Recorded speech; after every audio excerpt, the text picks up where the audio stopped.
Hello, good evening, नमस्कार। स्वागत है आपका हमारे यूट्यूब चैनल पर। जैसा कि आपको पता है, ये हमारी क्लास रात्रि 8 बजे होती है। रात्रि 8 बजे, जिसमें हम बेहतरीन हिंदी के प्रश्न लेकर आते हैं। बेहतरीन हिंदी के प्रश्न, शानदार प्रश्न लेकर आते हैं। आप सभी लोग जुड़िए। किसी का भी एग्ज़ाम देते हो, TET, C TET, super TET, UPSI, forest guard, किसी का भी एग्ज़ाम देते हो, हमारे यूट्यूब चैनल से जुड़िए। रात्रि 8 बजे मैं बेहतरीन प्रैक्टिस सेट कराता हूँ। सभी लोग जुड़ जाइए। बहुत शानदार। चलिए चलिए, किसी का भी पेपर दीजिए, मैं शानदार प्रश्न करवाता हूँ। चलिए, बढ़ जाइए। बताइए, सामान्य हिंदी और आज का मॉडल पेपर का पहला प्रश्न है, जवाब दीजिए। पहला प्रश्न है कि मजिस्ट्रेट किस भाषा का शब्द है। मतलब मजिस्ट्रेट शब्द है क्या है? मजिस्ट्रेट एक तत्सम है, तद्भव है, देशज है, विदेशज है, किस भाषा का शब्द है? सर, मजिस्ट्रेट एक विदेशज भाषा का शब्द है। अच्छा, विदेशज भाषा का कैसे? क्योंकि मजिस्ट्रेट एक अंग्रेजी भाषा का शब्द है और अंग्रेजी भाषा विदेशी भाषा है। बहुत बढ़िया। चलिए, अगले प्रश्न पर चलते हैं और जवाब दीजिए। बताइए, अनेकार्थी शब्द बताइए। एक अर्थ के साथ ही लिखा है, दूसरा अर्थ बताइए। मतलब एक शब्द है अज और इसका एक अर्थ अजन्मा लिखा है। एक अर्थ अजन्मा है, दूसरा अर्थ बताइए। अज का एक अर्थ है अजन्मा, तो दूसरा अर्थ क्या है बताइए। अज मीन्स होता है अजन्मा, जिसका जन्म ना हुआ हो वह अजन्मा है। और एक और अर्थ होता है ईश्वर, क्योंकि माना जाता है ईश्वर का जन्म नहीं हुआ। ईश्वर का जन्म नहीं हुआ, वो जन्म मृत्यु से परे हैं। अज मीन्स ईश्वर भी होता है। ऑप्शन सी सही है। चलिए, आगे बताइए। बताइए, हमारा तीसरा प्रश्न है, जवाब दीजिए। बताइए, नहीं पराग नहीं मधुर मधु, नहीं विकास यही काल, अली कली ही सो बिंध्यो, आगे कौन हवाल। उपरोक्त पंक्तियों में कौन सा अलंकार है?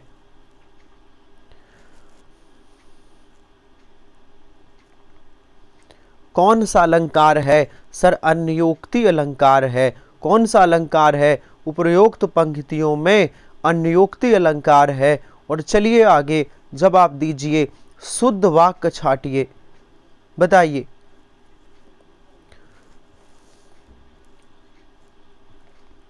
शुद्ध वाक्य छाटिए। कौन सा वाक्य शुद्ध है? देखिए, पिछले सोमवार को स्कूल बंद है। पिछले को नहीं, ये होना चाहिए था अगले सोमवार को। पिछले सोमवार को स्कूल बंद रहेगा।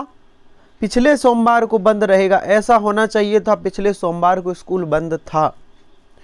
तो ये भी गलत है। सी देखिए, पिछले सोमवार को स्कूल बंद होना है, ये भी गलत है। पिछले सोमवार को स्कूल बंद था। ऑप्शन डी वाला सही है। चलिए, अगले प्रश्न पर। पांचवा प्रश्न बताइए। क्रिया से बनने वाली, यहाँ बनाने लिखा है, बनने होना चाहिए। क्रिया से बनने वाली भाववाचक संज्ञा कौन सी है? बताइए। जो क्रिया से बनती हो वह भाववाचक संज्ञा कौन सी है? क्रिया से बनने वाली भाववाचक संज्ञा थकना से बनी है, थकावट। थकना एक क्रिया है और उससे भाववाचक संज्ञा बनी है थकावट। बहुत शानदार, बहुत बढ़िया। चलिए, छठवां प्रश्न है, जवाब दीजिए। वे ध्वनियां जो स्वरों की सहायता के बिना उच्चारित नहीं हो सकती, वह क्या कहलाती हैं?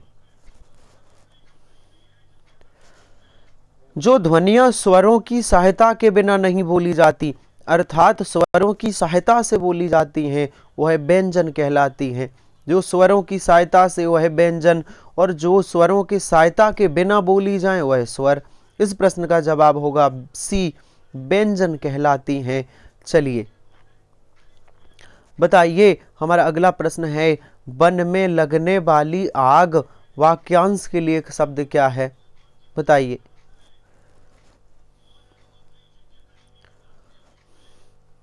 वन में लगने वाली आग को क्या कहते हैं? दावानल या दावाग्न कहते हैं। वन में लगने वाली आग दावाग्न, समुद्र में लगने वाली आग बड़वाग्न, और पेट में लगने वाली आग जठराग्न। ठीक है, या जठरानल, एक ही बात है। चलिए फिलहाल इस प्रश्न का आंसर है ऑप्शन बी। चलिए, बहुत शानदार प्रश्न है, जीके में भी पूछा जाता है, हिंदी में हिंदी का प्रश्न है। पोर्ट विलियम कॉलेज की स्थापना कहाँ हुई थी? पोर्ट विलियम कॉलेज की सर 1800 ईस्वी में हुई थी। विलियम महोदय ने की थी। कोलकाता में, कोलकाता में हुई थी पोर्ट विलियम कॉलेज की स्थापना। चलिए आगे बताइए, हमारा अगला प्रश्न है, आंखों का पानी ढलना मुहावरे का अर्थ क्या है?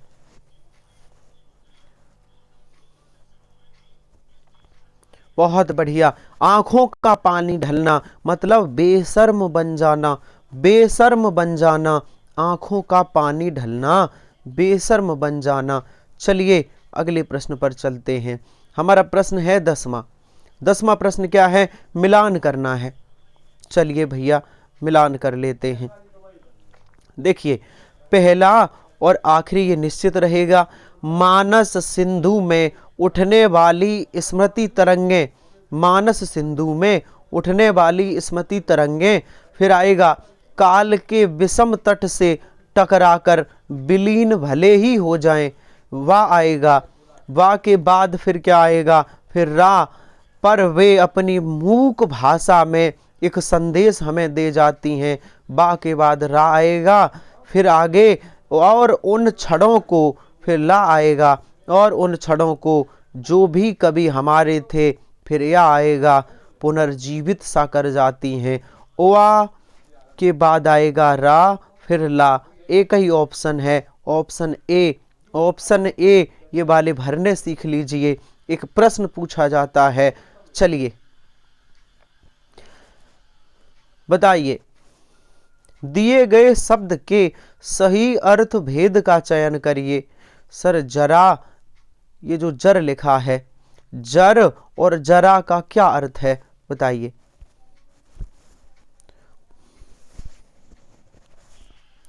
जर और जरा का क्या अर्थ है? बताइए।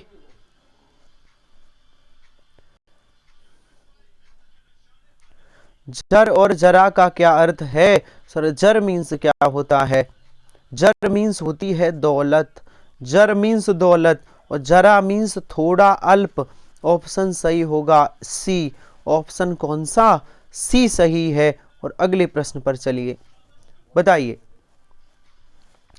लक्ष्मी का पर्यायवाची शब्द नहीं है, कौन सा नहीं है?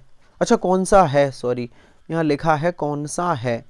लक्ष्मी का कौन सा पर्यायवाची है? बताइए। लक्ष्मी का कौन सा पर्यायवाची है? श्री। श्री लक्ष्मी का पर्यायवाची है, श्री लक्ष्मी का पर्यायवाची है। और चलिए हमारा 13वां प्रश्न बताइए, व्यंजन संधि के उदाहरण हैं, कौन से उदाहरण हैं?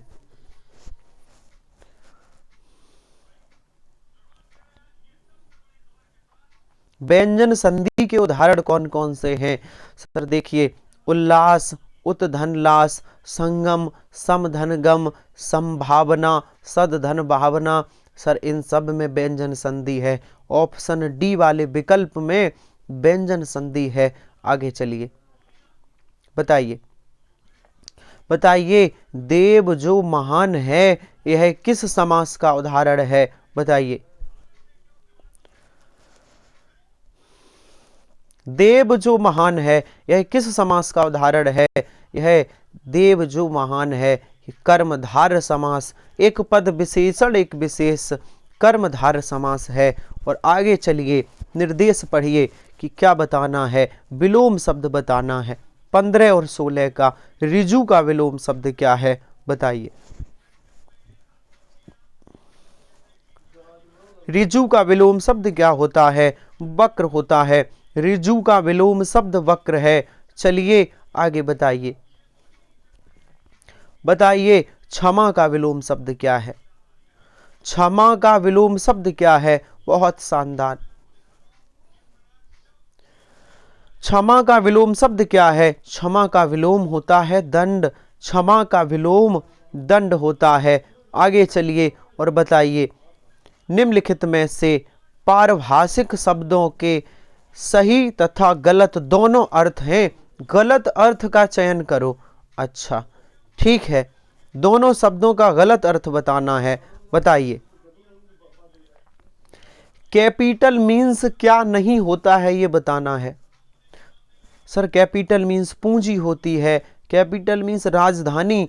मृत्यु से दंडनीय भी कैपिटल मूल नहीं होता। कैपिटल मीन्स मूल नहीं होता। चलिए कंडीशन का अर्थ कौन सा नहीं है?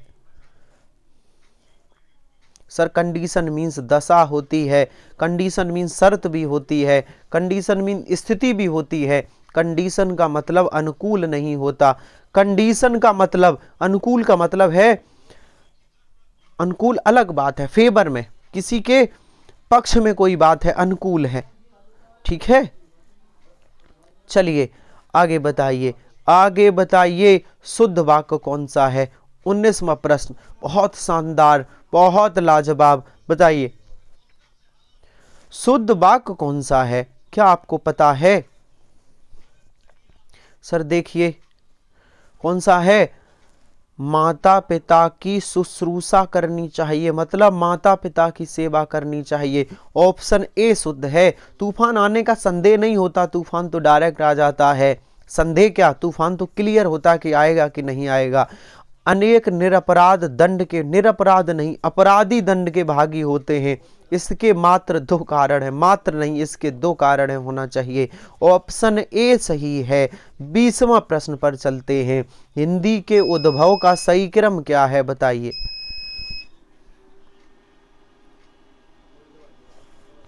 हिंदी के उद्भव का सही क्रम क्या है? सर पहले संस्कृत आई, संस्कृत के बाद पाली आई, पाली के बाद प्राकृत आई, फिर अपभ्रंश आई, फिर अभट्ट आई, इसके बाद हिंदी आई। ऑप्शन ए सही होगा। ऑप्शन ए सही होगा। और आगे चलते हैं। अगला प्रश्न बताइए कि कबीर वाणी के डिटेक्टर थे। यह अभिमत किस आलोचक का है? कबीरदास जी बाणी के डिटेक्टर थे और इनकी भाषा थी सधुक्कड़ी। सधुक्कड़ी तो बाणी के डिटेक्टर थे, ये किसने कहा था? डॉक्टर हजारी प्रसाद द्विवेदी ने। डॉक्टर हजारी प्रसाद द्विवेदी ने कहा था। और निबंध संग्रह शब्दिता के निबंधकार हैं।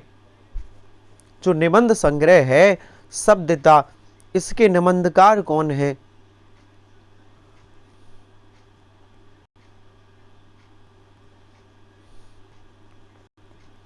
शब्दिता के निबंधकार कौन है? कौन है? धर्मवीर भारती हैं। कौन है? धर्मवीर भारती हैं। चलिए आगे बताइए कौन सी बर्तनी शुद्ध है? बहुत बेहतरीन। शुद्ध अशुद्ध बर्तनी हमने कराई है, रात्रि 9 बजे हिंदी हमने कराई है, देख लीजिए। संपूर्ण हिंदी का रिवीजन, टॉपिक वाइज हिंदी कराई है रात्रि 9 बजे। कौन सा शुद्ध लिखा है? सर ऑप्शन बी, ये वर्चस्व शुद्ध लिखा है। ऑप्शन बी वाला शुद्ध लिखा है। और 24वां प्रश्न बताइए शुद्ध रूप कौन सा है? बताइए। सर पैतृक कैसा लिखा जाएगा? बहुत बढ़िया, बहुत शानदार। सी ऑप्शन पैतृक ऐसा लिखा जाता है। सी ऑप्शन पैतृक ऐसा लिखा जाता है। और चलिए बताइए हमारा 25वां प्रश्न है, जवाब दीजिए। बहुत बेहतरीन। कुछ और कूच का सही अर्थ क्या है? बताइए। कुछ और कूच का सही अर्थ क्या है? जवाब दीजिए। सर कुछ मीन्स होता है उरोज और कूच मीन्स होता है प्रस्थान। उरोज और प्रस्थान, उरोज और प्रस्थान। ऑप्शन सी सही होगा। और अगला प्रश्न बताइए। बहुत बढ़िया। हमारा 26वां प्रश्न है कि गंवार का तत्सम शब्द क्या है, बताइए।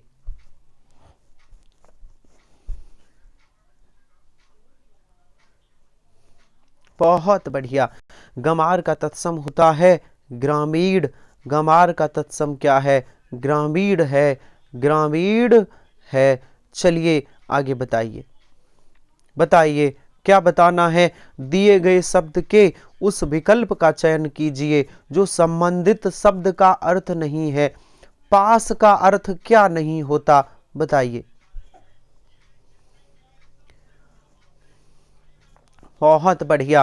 पास का मतलब होता है निकट। कोई किसी के निकट हो तो है पास है, बोलते पास में है। कोई किसी को पसंद आ जाए तो पास बोलते हैं। उत्तीर्ण हो जाए किसी में, कोई सक्सेस हो जाए, पास बोलते हैं। पी तक का अर्थ पास नहीं होता, ये अलग ही शब्द है।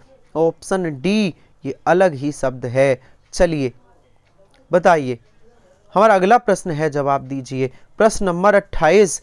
उस काल मारे क्रोध के तन कांपने उसका लगा, मानो हवा के जोर से सोता हुआ सागर जगा।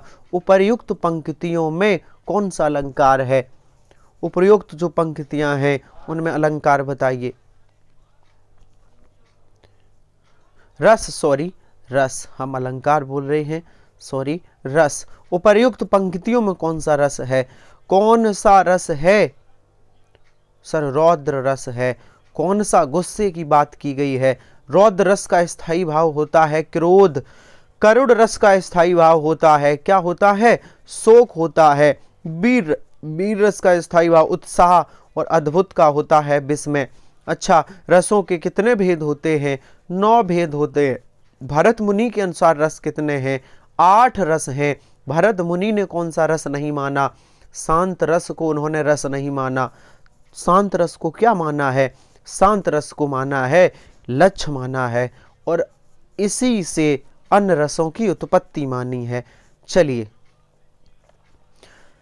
29वां प्रश्न बताइए। सही रूप क्या है, बताइए।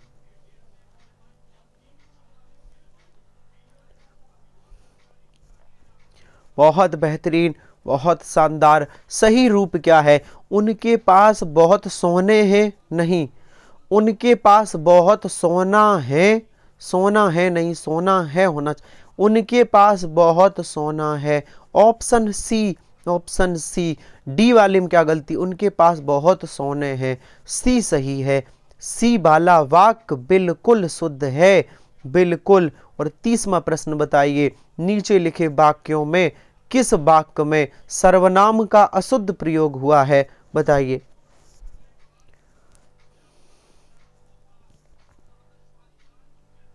सर्वनाम का अशुद्ध, सर ऑप्शन सी, मैं तेरे को नहीं, मैं आपको होना चाहिए था, मैं आपको। ऑप्शन सी में सर्वनाम सही नहीं लगा है, ऑप्शन सी।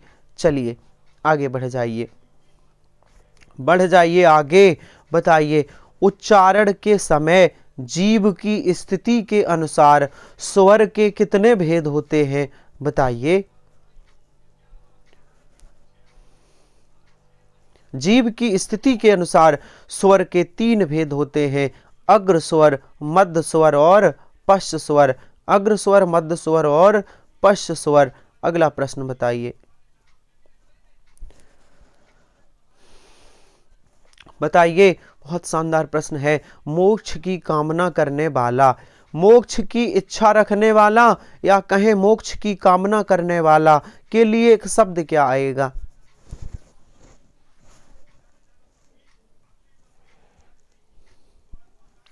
मोक्ष की इच्छा रखने वाले के लिए एक शब्द आएगा मुमुक्षु। मुमुक्षु। और मोक्ष की इच्छा रखना मुमुक्ष कहलाता है। मोक्ष की इच्छा रखने वाला, कामना करने वाला मुमुक्षु कहलाता है। ऑप्शन सी सही होगा। और अगला प्रश्न बताइए। संविधान के किस अनुच्छेद में कहा गया कि संघ की राजभाषा हिंदी और लिपि देवनागरी होगी?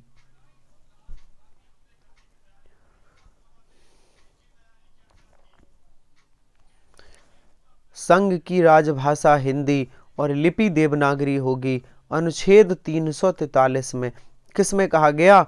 अनुच्छेद 343। और अगला प्रश्न बताइए, बताइए ऊंट के मुंह में जीरा लोकोक्ति का अर्थ क्या है?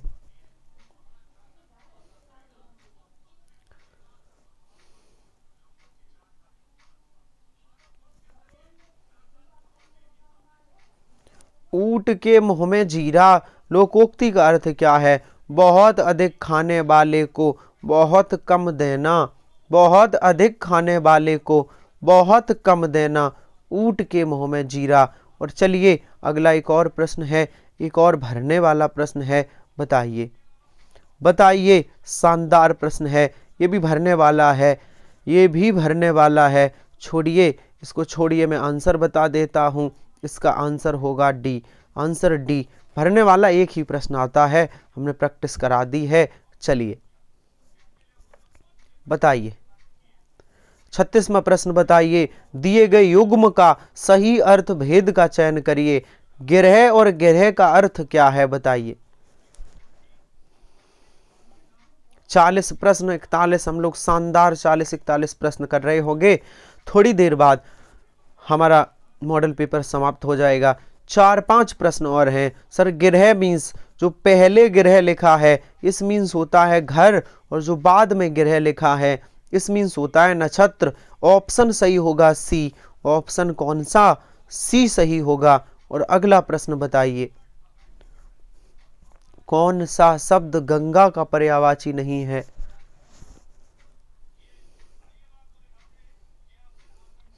सर गंगा को त्रिपथगा कहते हैं, गंगा को अमर तरंगिणी कहते हैं, गंगा को विष्णुपदी कहते हैं। पुष्प धनवा गंगा का पर्यायवाची नहीं है, ये कामदेव का पर्यायवाची है। किसका है? कामदेव का। चलिए बताइए देशांतर में कौन सा समास है? बहुत बार प्रश्न बना है, बहुत बढ़िया, जवाब दीजिए। 2-3 प्रश्न और हैं। देशांतर में कौन सा समास है? सर देशांतर में देशों का अंतर, देशांतर। सर इसमें तो तत्पुरुष समास होता है, इसमें तो तत्पुरुष होता है, ऑप्शन ही में नहीं है, ऑप्शन में नहीं है। देशांतर में तत्पुरुष समास होता है, ऑप्शन में नहीं है, ऑप्शन में एक भी नहीं है। देशांतर में तत्पुरुष समास है। और चलिए 39वां प्रश्न बताइए, निर्धन में कौन सी संधि है? जवाब दीजिए।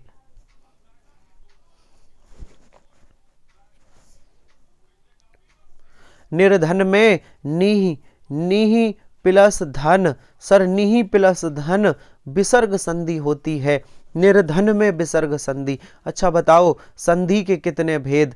3 भेद होते हैं, स्वर संधि, व्यंजन संधि, विसर्ग संधि। संधि के 3 भेद। और चलिए बस आज के 2 प्रश्न और हैं, निम्नलिखित दिए गए विलोम शब्द बताने हैं।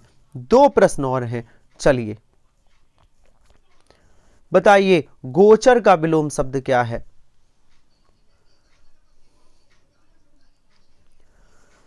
बहुत बढ़िया, बहुत शानदार। गोचर का विलोम शब्द अगोचर होता है, गोचर का विलोम शब्द अगोचर होता है। और अगला प्रश्न बताइए ज्योतिर्मय का विलोम शब्द क्या है? ज्योतिर्मय का विलोम शब्द क्या है? ज्योतिर्मय का मतलब होता है तमोमय। ज्योतिर्मय का मतलब है जहां प्रकाश हो, जो प्रकाश से भरा हुआ हो। तमोमय मीन्स है जो अंधेरे से भरा हो। ज्योतिर्मय का विलोम तमोमय होता है। 41 प्रश्न कंप्लीट हुए, 41 प्रश्न हमारे कंप्लीट हुए। आज का सेशन इतना ही रखते हैं। चलिए तो क्लास को शेयर जरूर करिए, क्लास को शेयर जरूर करिए सभी लोग। और जो लोग हमारे टेलीग्राम चैनल पर नहीं जुड़े, जुड़ सकते हैं। हमारे टेलीग्राम चैनल का नाम है आमोद सर हिंदी। जुड़ जाइए क्योंकि क्लास से संबंधित महत्वपूर्ण अपडेट हम देते हैं। चलिए तो मिलते हैं कल फिर से इसी समय, तब तक के लिए धन्यवाद।